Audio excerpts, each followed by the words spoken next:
पण धाराशिव जिल्ह्यामधील लोहारा तालुक्यातील बेलवाडी या गावामध्ये रमेश जाधव यांच्या SSN आणि सुपर या प्लॉटवरती आलेलो आहोत.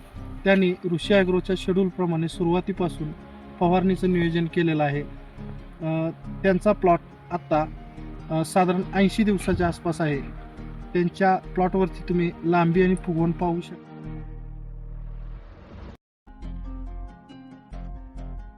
शेड्यूलप्रमाणे फवारणी घेतलेली आहे. त्यांच्याकडून आपण त्यांचा अनुभव जाणून घेऊया. नमस्कार साहेब. आपलं नाव? रमेश जाधव. रमेश जाधव. साहेब, तुम्ही कधीपासून ऋषी ॲग्रोच्या शेड्यूलनुसार फवारणी घेताय? स्टार्टिंग पासून घेतो. स्टार्टिंग पासून. तुम्हाला कसे वाटले रिझल्ट? रिझल्ट खूप छान आहेत. औषधाचे रिझल्ट चांगले. औषधाचे रिझल्ट तुम्हाला चांगले आहेत. सुरुवातीला गोळी काढासाठी कुठले प्रोडक्ट वापरले आला तुम्ही ऋषी ॲग्रोचे? गोळी काढासाठी तुम्ही कुठला प्रोडक्ट वापरलेला? ZP आणि रिझल्ट. त्याचे रिझल्ट तुम्हाला कसे आले? खूप छान आहेत. बरं. त्यानंतर तुम्ही अंडागळीसाठी कुठला प्रोडक्ट वापरला?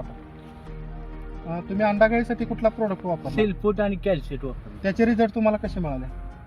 गळीवर खूप छान रिझल्ट रिझल्ट मिळाली. बरं. गडाची लांबी वगैरे हा. आणि अंतर पाकळीमधला चांगला मिळाला. सुटसुटीत भेटली. सेटिंगच्या पहिल्या स्प्रेला मशीनच्या तुम्ही कुठली प्रोडक्ट ऋषी ॲग्रोची वापरला? सिलामन आणि लॉंगर.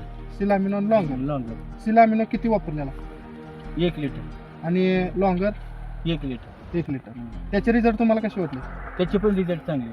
शेतकरी बंधूंनो, तुम्ही बघू शकता हा SSNचा आज 82 दिवसाचा प्लॉट आहे. याची लांबी आणि फुगवण तुम्ही बघू शकताय. अशी अतिशय उत्तम दर्जाची याला लांबी आणि फुगवण मिळालेली आहे. साहेब, ESSचा दुसरा जो सेटिंगचा स्प्रे असतो त्यासाठी तुम्ही काय वापरला? बेंजेन आणि सील लॉंगर वापर. सिल लॉंगर. आणि सेटिंगचा तिसरा स्प्रे जो आहे त्यासाठी तुम्ही काय वापरला? GA स्प्रे मध्ये शिलमोर आणि GA वापर वाटले. फुगवणीसाठी शिलमोर. ऋषी ॲग्रोच्या फवारणी शेड्यूल प्रमाणे तुम्ही ड्रिपचं नियोजन देखील केलेलं आहे. ड्रिप. त्याचे रिझल्ट तुम्हाला कसे वाटले? रिझल्ट चांगले आहेत. चांगले. तुम्ही शेतकऱ्यांना काय सांगू इच्छिता? शेतकऱ्यांना सांगतो ना आम्ही, नानाचे प्रोडक्ट वापरा ऋषीचे. चांगले आहेत. हा. शिलमोर, कॅल्शियट, पुन्हा सील लॉंगर, बायोके. तुम्हाला अतिशय उत्तम रिझल्ट आलेले आहेत. धन्यवाद साहेब.